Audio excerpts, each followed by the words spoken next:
தாலிபான்களை பொறுத்தவரையும் பாகிஸ்தானுக்கு அதிர்ச்சியை கொடுத்துட்டாங்க. என்ன அப்படின்னா, பெரிய அளவில் ஏர் ட்ரில் நடத்த போகிறோன்ட்டாங்க. விமானம்லாம் இருக்கா அப்படின்னு கேட்டால் இருக்குது. ஃபுட்டேஜை விட்டார்கள். பாகிஸ்தான் மிரண்டு போய் நிற்கிது. அதுதான் விரிவாக பார்க்க போகிறோம். தாலிபான்கள் கவர்மெண்ட் வந்தப்போ பாகிஸ்தானோட ஆட்டத்துக்கு அளவே கிடையாது. எந்த அளவுக்கு ஆடினாங்கிறத ஒட்டுமொத்த உலகமும் பார்த்துச்சு. ஆனால் 1 மணி நேரம் கூட இல்லை, ஆட்டம் கிளஞ்சி போச்சு. நீ ஒரு ஆளே இல்லைடா அப்படின்னு சொல்லி பற்றி விட்டாங்க தாலிபான்கள். அதுக்கடுத்து பெரிய அளவு அதிர்ச்சி தான், தொடர்ந்து அதிர்ச்சி தான். இப்போ என்ன நிலமை அப்படின்னா, யுத்தம் நடக்கும் ஜாக்கிரதை அப்படின்னு சொல்லி பாகிஸ்தான் கத்துது. பதிலுக்கு ஆப்கானிஸ்தான், பெரும்பாலும் பாகிஸ்தானோட ஒரு உரசல் வருது அப்படின்னா இமீடியட்டாக, அதாவது தாலிபான்கள் இப்போ 2.0 வந்ததுக்கப்புறம் அவர்கள் செஞ்ச வேலை என்ன அப்படின்னா, டக்குன்னு ஒரு 30,000-40,000 வீரர்களை மொபிலைஸ் பண்ணுறோம் அப்படின்னு அறிவிச்சிருவாங்க. அறிவித்தது மட்டும் கிடையாது, பல பகுதிகளிலேருந்து சல்லுன்னு ஒரு 15,000 வீரர்களை எல்லைகளில் நோக்கி இறக்கி விட்டுருவாங்க. ஃபுட்டேஜும் ரிலீஸ் ஆயிரும். இறங்கின பயிலுக சும்மா இருக்க மாட்டாங்க. 1-2 ரவுண்ட்ஸ் ஃபயரை ஓப்பன் பண்ணி விட்டுருவாங்க.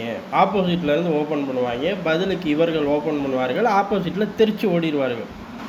அதுக்கப்புறம் சமாதான பேச்சுவார்த்தை அப்படிங்கிற மாதிரி இந்த மாதிரி 2-3 தடவை நடந்திருக்கு. எது 2.0 ஆப்கானிஸ்தானில் தாலிபான்களோட 2.0 வருஷன்லேயே. அதுக்கு பதிலடியே பாகிஸ்தான் பெருசாக கொடுத்தது கிடையாது. காலில் வந்து சரண்டர் ஆகி போயிடுவாங்க, தீர்த்துக்குவோம்பாங்க, பேசிக்குவோம்பாங்க, கிளம்பி போயிடுவாங்க. இப்போ யுத்தம்லாம் பேசிக்கிட்டு இருக்காங்கல்ல, டக்குன்னு இவனுங்க என்ன பண்ணிட்டாங்க அப்படின்னா, பெரிய அளவில் ட்ரில் கண்டக்ட் பண்ணுறார்கள். அது நிலம், ஆகாயம் எல்லாம் சொல்லியிருக்கார்கள். 2 விமானத்தோட ஃபுட்டேஜையும் காட்டுறார்கள். அதுபோக பெரிய அளவு படைகளை நிலத்தில் பெரிய அளவு ஒரு ட்ரில்லுக்கு உத்தரவிட்டிருக்கார்கள், செயல்படுத்த போகிறார்கள், செஞ்சுக்கிட்டு இருக்கார்கள். இப்படி மல்டிப்புளான தகவல்கள் வந்துக்கிட்டு இருக்கு. இதில் பெரிய வேடிக்கை என்னென்னா, இந்த பக்கம் பாகிஸ்தானில் ட்ரில் நடத்த டீசலுக்கு காசு வேணும். ஆனால் ஆப்கானிஸ்தான் ஜம்முன்னு ஏதோ ஒன்று அவன் செய்யலை, சின்னதாக செய்கிறான், பெருசாக செய்கிறான். 2 விமான ஃபுட்டேஜை காட்டுறாங்க, அது பறக்கவே இருக்காது, எல்லாம் கிடக்குது ஒரு ஓரமாக. செய்கிறேன்னு அறிவிச்சிட்டான். பாகிஸ்தான் ஏதாச்சும் செய்யணும்ல, பாகிஸ்தான் மிரண்டு போய் கிடக்கு. காரணம் என்னென்னா, அவனும் நாடு மாதிரியே, அதாவது ஆப்கானும் நாடு மாதிரியே இந்த பகுதியெலாம் நோ ஃப்ளை ஜோன் அப்படிலாம் அறிவித்து ப்ராப்பரான ஒரு எக்ஸசைஸை செய்ய ஆரம்பிக்கிறார்கள். இதை பாகிஸ்தான் கொஞ்சம் கூட எதிர்பார்க்கல. காரணம் என்ன அப்படின்னா, இப்போ பேக்கப்பு தாலிபான்களுக்கு நிறைய இருக்குது. உதாரணத்துக்கு, உய்கூர் முஸ்லீம் பிரச்சனையில் நீ தலையிடக்கூடாது அப்படின்னா ஓகே, சீனா பெரிய அளவு ஆதரவு தந்துருக்கான். இந்தியாவை பொறுத்தவரை ஆதரவில் தான் இருக்கும். அமெரிக்கா மீண்டும் உள்ளே வந்துடக்கூடாது அப்படிங்கிறக்காக தாலிபான்கள் பெரிய அளவு ஹோல்டு எடுத்தப்போ அமெரிக்காவை ஓடிச்சு, தாலிபான்கள் ஹோல்டு எடுத்தார்கள். அமெரிக்கா பேக் பண்ண, மற்ற நாடுகளும் பேக் பண்ண, அரசாங்கம் தெரிச்சு ஓடுது. அப்போ கூட ரஷ்யா தன்னோட தூதரகத்தை க்ளோஸ் பண்ணவே இல்லை, அப்படியே மெயின்டைன் பண்ணிக்கிட்டே இருந்தாங்க. ஏன்னா நம்ம உள்ளே விட்டோம் அமெரிக்கா புகுந்துருவான் அப்படிங்கிறக்காக மெயின்டைன் பண்ணிக்கிட்டே இருந்தார்கள். அவர்களோட சப்போர்ட்டும் இருக்குது. லெவல் அப்படிங்கிறது வேறு. துரும்ப தூக்கி போட்டாலும் போதும், இவனுங்க அதை வச்சு பாகிஸ்தான் கண்ணை உறுத்தி எடுத்துருவாங்க. ஆனால் பாகிஸ்தானோட நிலைமை அப்படிங்கிறது ஒரே ஒரு எஜமான் தான். அதுவும் அண்ணன் அமெரிக்காவில் ட்ரம்ப் இருக்கிற வரையும் தான். அடுத்த அதிபர் வந்து எப்படி ஹேண்டில் பண்ணுவார் அப்படின்னு சொல்லவே முடியாது. சீனாவை பொறுத்த வரையும் இந்தியாவுக்கு எதிராக சேட்டை செய்ய வேணால் எதையாச்சும் தூக்கி போடுவாங்களே ஒழிய, ஆப்கானில் சேட்டை செய்கிறதுக்கு எதையும் தூக்கி போட்டு உருப்பட போகிறது இல்லைன்னு அவனுக்கு நல்லாவே தெரியும். காரணம் என்ன, முத ஐஎஸ்ஐ சீஃபை மாற்றுறதுக்கு காரணம் என்ன, சீனா தான். ஆப்கானில் போய் இதெல்லாம் பேசிட்டு வேணால் ஒன்றுமே பேசலை. என்னடா அப்படின்னு கேட்டால் அவன் ஒன்றுமே பேசலைன்ட்டாங்க. அப்போ அவ்வளோதான் ஒருத்தான். அப்போ பலுஜில் என்ன நடந்துச்சோ அதே தான் நடக்குமா அப்படின்னு சொல்லி காட்டமாக தான் ஏகப்பட்ட ப்ரெஷரை போட்டுச்சு.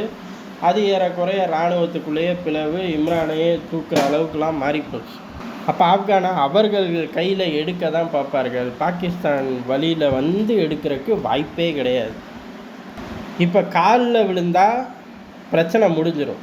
காலில் விழுகிறது பாகிஸ்தானுக்கு புதுசு கிடையாது, நல்லாவே விழுவாங்க. கேமராவை ஆன் பண்ணி வச்சும் விழுவாங்க, இல்லை இவனுங்க கேமராவை ஆஃப் பண்ணி வச்சாலும் சரி, இவனுங்க சட்டை பேண்ட்டெல்லாம் எடுத்துகிட்டு போய் அவனுங்க ஆப்கானிஸ்தான் தெருக்களில் டிஸ்பிளே பண்ணி விட்ருவாங்க.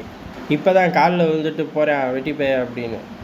ஆனால் அடுத்த சிக்கல் எங்கே வரும் அப்படின்னா, பாகிஸ்தான் தாலிபான்கள் தாக்குதல் நடத்தும். அந்த தாக்குதலை முறியடிக்க முடியாது. ஆனால் அந்த தாக்குதலுக்கு ஒரு நொல்ல நாட்டியத்தை சொல்லணும். நொல்ல நாட்டியம் இந்தியாவை காட்டி சொல்ல முடியாது, சீனாவை காட்டி சொல்ல முடியாது, அமெரிக்காவை காட்டி சொல்ல முடியாது, ஆப்கானை காட்டி சொல்லணும்.